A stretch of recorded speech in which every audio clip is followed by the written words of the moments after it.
Hello friends, very good evening to you. स्वागत है आपका हमारे YouTube channel study with smartness में। आई होप आपने हमारा पिछले वीडियो ज़रूर देखा है जो हमने बनाया हुआ है। हमारे हमारा लेसन फर्स्ट जो है फिज़िक्स का मात्रक और मापन की पद्धतियाँ, उससे रिलेटेड हमने पूरा डिस्क्रिप्शन दिया हुआ है कि मात्रक और उनसे संबंधित पद्धतियाँ जो भी होती हैं, उनकी इकाइयाँ जो भी होती हैं, उनके संबंध में पूरा डिस्क्रिप्शन, पूरी जानकारी हमारे पिछले वीडियोज़ में दी गई है। इस वीडियो में आज हम आपको उन्हीं चैप्टर से, उन्हीं डिस्क्रिप्शन में से कुछ बहुत ही इंपॉर्टेंट एमसीक्यूज़ निकाल कर लाए हैं जो आपको एग्ज़ाम्स में ज़रूर देखने मिलते हैं। यही एमसीक्यूज़ हैं जो आपको एग्ज़ाम में देखने मिलेंगे। चलिए स्टार्ट करते हैं आज के हमारे सबसे इम्पॉर्टेंट 15 एमसीक्यूज़ जो कि ये रहे। चलिए देखते हैं हमारा फर्स्ट एमसीक्यूज़ क्या है। हमारा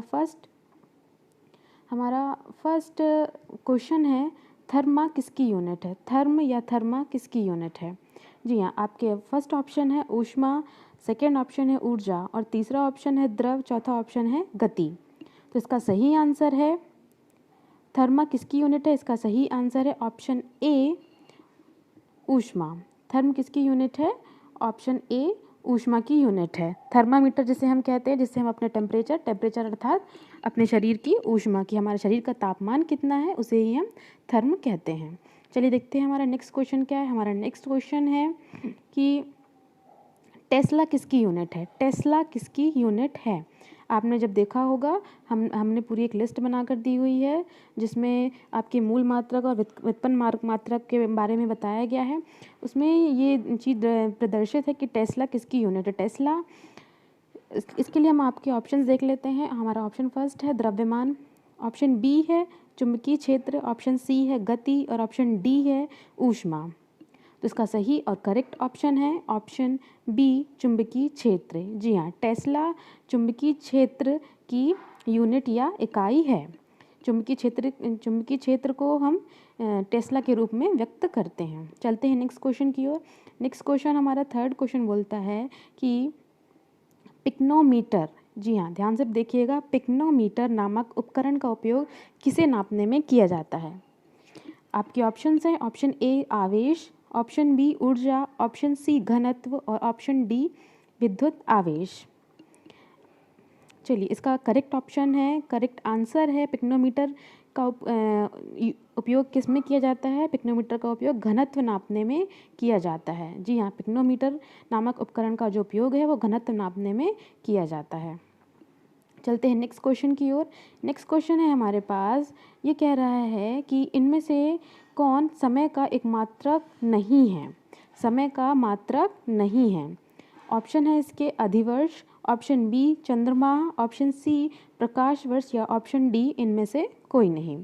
तो इसका सही ऑप्शन है, करेक्ट ऑप्शन है सी प्रकाश वर्ष। अब आप लोग मुझे कमेंट करके बताइए कि प्रकाश वर्ष अगर समय का मात्रक नहीं है तो फिर ये किसका मात्रक है? हमें अपने आंसर ज़रूर कमेंट करके बताइएगा। चलते हैं नेक्स्ट क्वेश्चन की ओर। नेक्स्ट क्वेश्चन हमसे बोल रहा है कि निम्न में से कौन सुमेलित नहीं है? हमारे पास 4 ऑप्शन दिए हुए हैं। 4 ऑप्शन में से हमसे पूछा गया है कि कौन सुमेलित नहीं है, अर्थात किसकी यूनिट गलत दर्शाई गई है। ऑप्शंस पढ़ लेते हैं हम। ऑप्शन ए है डेसिबल। डेसिबल को मैच किया गया है ध्वनि की प्रबलता की इकाई से। क्या डेसिबल ध्वनि की प्रबलता की इकाई है? Option B अश्वशक्ति। अश्वशक्ति को मैच किया गया है शक्ति की इकाई से। ऑप्शन सी है समुद्री मील दूरी की इकाई और ऑप्शन डी है सेल्सियस ऊष्मा की इकाई। ध्यान से देखिएगा कि क्वेश्चन हमसे क्या कहना चाह रहा है कि इनमें से कौन सुमेलित नहीं है।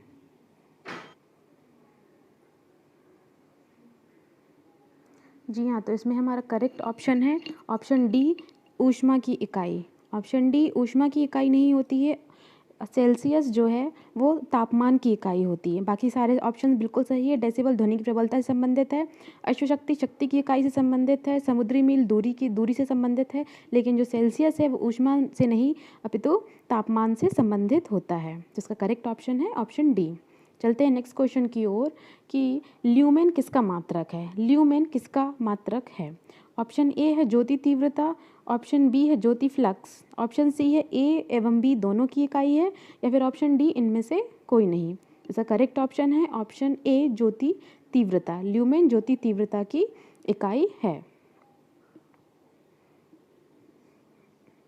क्वेश्चन नंबर 6 में चलते हैं, जिसमें पूछा गया है कि ल्यूमेन किसकी इकाई या किसका मात्रक है। ल्यूमेन का मात्रक किसका मात्रक है। तो इसमें ऑप्शन देख लेते हैं हम। ऑप्शन ए है ज्योति तीव्रता, ऑप्शन बी है ज्योति फ्लक्स। क्वेश्चन नंबर 6 में चलते हैं, जिसमें पूछा गया है कि ल्यूमेन किसकी इकाई या किसका मात्रक है। ल्यूमेन का मात्रक किसका मात्रक है। तो इसमें ऑप्शन देख लेते हैं हम। ऑप्शन ए है ज्योति तीव्रता, ऑप्शन बी है ज्योति फ्लक्स, ऑप्शन सी है ए एवं बी दोनों का, या फिर ऑप्शन डी है इनमें से कोई नहीं। इसका करेक्ट ऑप्शन है ऑप्शन बी ज्योति फ्लक्स। ल्यूमेन ज्योति फ्लक्स का मात्रक है। तो करेक्ट ऑप्शन है इसका ऑप्शन बी। चलते हैं नेक्स्ट क्वेश्चन की ओर। नेक्स्ट 7th क्वेश्चन है कि यंग प्रत्यास्था गुणांक का एसआई मात्रक क्या है। यंग प्रत्यास्था गुणांक का एसआई मात्रक क्या है। ए डाइन प्रति सेंटीमीटर, ऑप्शन बी न्यूटन प्रति मीटर, ऑप्शन सी है न्यूटन प्रति मीटर स्क्वायर, जो 2 लिखा हुआ है वो एक्चुअल में मीटर का स्क्वायर है, और ऑप्शन डी है मीटर प्रति सेकेंड। तो इसका करेक्ट ऑप्शन है ऑप्शन सी न्यूटन प्रति मीटर स्क्वायर। जी हाँ, यंग प्रत्यास्था गुणांक का एसआई मात्रक है न्यूटन प्रति मीटर स्क्वायर।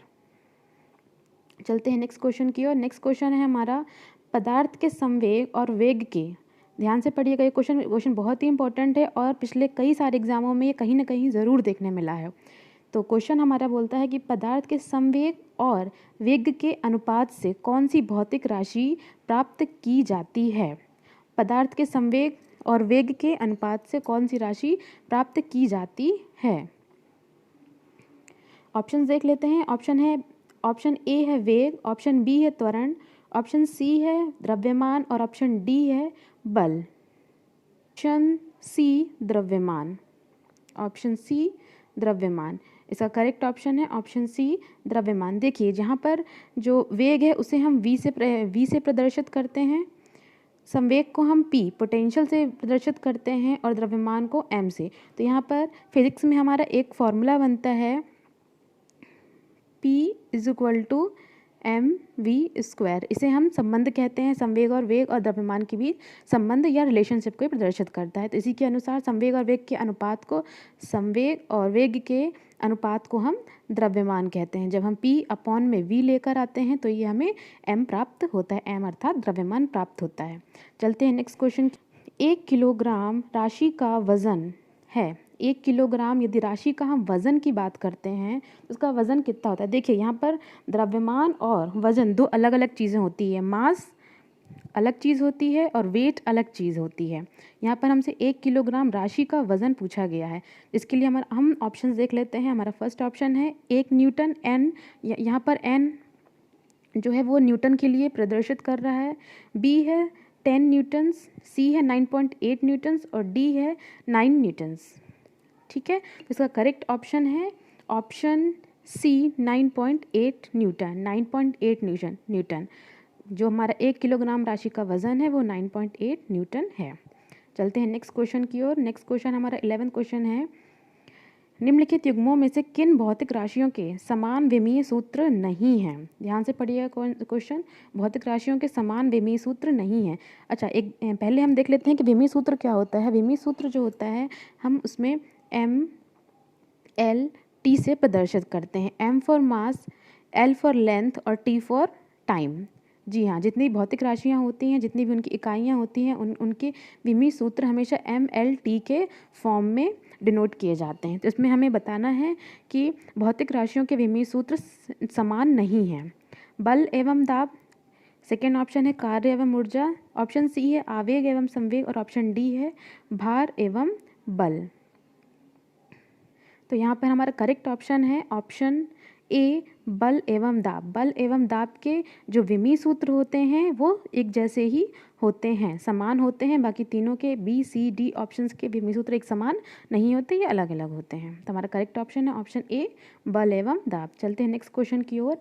आपका 12th क्वेश्चन है कि अदिश राशि कौन सी है। हमें 4 ऑप्शन में से ये देखना है कि इनमें से कौन सी राशि अदिश है। अदिश जो हमने पहले ही बता चुका, जिसमें दिशा व्यक्त करने की आवश्यकता नहीं होती है। ऑप्शन देख लेते हैं। हमारा फर्स्ट ऑप्शन है ऊर्जा, सेकेंड ऑप्शन है बल आघूर्ण, थर्ड ऑप्शन है संवेग और फोर्थ ऑप्शन है उपयुक्त सभी।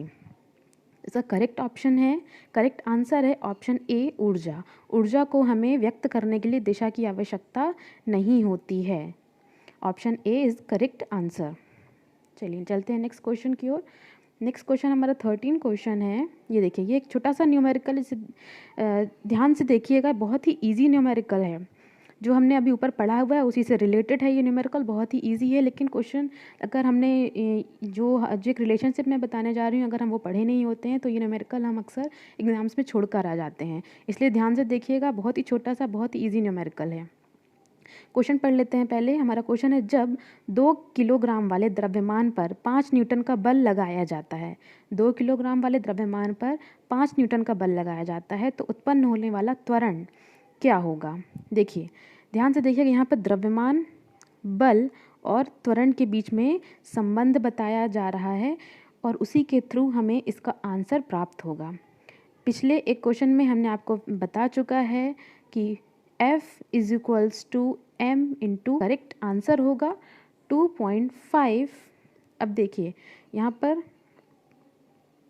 मीटर पर सेकेंड, 2.5 मीटर पर सेकेंड, इसका सही आंसर है 2.5 मीटर पर सेकेंड।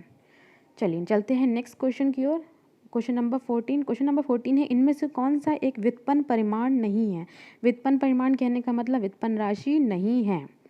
ऑप्शंस देख लेते हैं। ऑप्शन ए है चाल, ऑप्शन बी है द्रव्यमान, ऑप्शन सी है घनत्व और ऑप्शन डी है आयतन। नहीं है, इसका करेक्ट आंसर है ऑप्शन डी आयतन। ऑप्शन डी आयतन, ऑप्शन डी आयतन जो है व्युत्पन्न परिमाण नहीं है। गलत हो गया। क्वेश्चन की ओर। नेक्स्ट क्वेश्चन है हमारा 14 क्वेश्चन, इनमें से कौन सा एक व्युत्पन्न परिमाण नहीं है। हमारे पास ऑप्शंस हैं, ऑप्शन ए चाल, ऑप्शन बी द्रव्यमान, ऑप्शन सी घनत्व और ऑप्शन डी आयतन। इसका करेक्ट आंसर है ऑप्शन बी द्रव्यमान। द्रव्यमान जो है एक व्युत्पन्न परिमाण नहीं है, ये स्वयं ही इसे मूल परिणाम परिमाण या फिर। नेक्स्ट क्वेश्चन है हमारा 14 क्वेश्चन, इनमें से कौन सा एक व्युत्पन्न परिमाण नहीं है।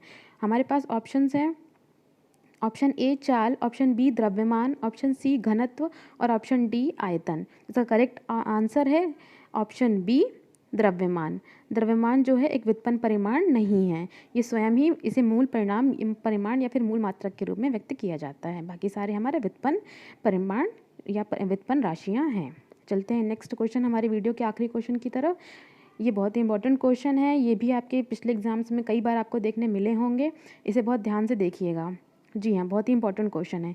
इनमें से कौन सी अविमीय राशि है। अविमीय कहने का मतलब होता है जिसमें कोई भी ऐसी राशि जिसे हम विमीय रूप में व्यक्त नहीं कर सकते। विमीय रूप अर्थात जिसे हम MLT के रूप में व्यक्त नहीं कर सकते, जिनका कोई विमीय सूत्र नहीं होता है। ऑप्शंस देख लेते हैं। ऑप्शन है ए शांता गुणांक, ऑप्शन बी है गैस नियतांक, ऑप्शन सी है विकृति और ऑप्शन डी है प्लांक नियतांक। इसका करेक्ट आंसर है ऑप्शन सी विकृति। अब देखिए, विकृति को क्यों हम विमीय रूप में नहीं व्यक्त कर सकते हैं, क्योंकि जो विकृति होता है वो एक अनुपातिक राशि है। कहने का मतलब है विकृति जो होती है किसी तार को यदि हम उसमें परिवर्तन करते हैं उसकी लंबाई में, तो उसमें एक आपेक्षिक परिवर्तन होता है, एक अनुपातिक परिवर्तन होता है। अर्थात पहले जितनी तार की लंबाई होगी L1 अपॉन में L2, मतलब कि पहले जितनी लंबाई है और उसके बाद तार को बढ़ाने के बाद जितनी लंबाई है, इन दोनों का जब अनुपात निकाला जाता है तब हमें उसकी एक्चुअल विकृति प्राप्त होती है कि उस लंबाई में कितना परिवर्तन हुआ है। तो विकृति एक अनुपातिक राशि है। अनुपातिक राशि होने से इसका हमें कोई भी विमीय सूत्र प्राप्त नहीं होता, क्योंकि अगर हम यदि अगर हम L1 का विमीय सूत्र रखते हैं और L2 का विमीय सूत्र रखते हैं जो कि M0 L1T0 होता है, सेम विमीय सूत्र हमारा नीचे भी आ जाता है, जिस वजह से ये विमीय सूत्र पूरी तरह से कैंसिल हो जाता है और विकृति का हमें कोई भी विमीय सूत्र प्राप्त नहीं होता है। थैंक यू दोस्तों, हमारा ये वीडियो लास्ट तक देखने के लिए।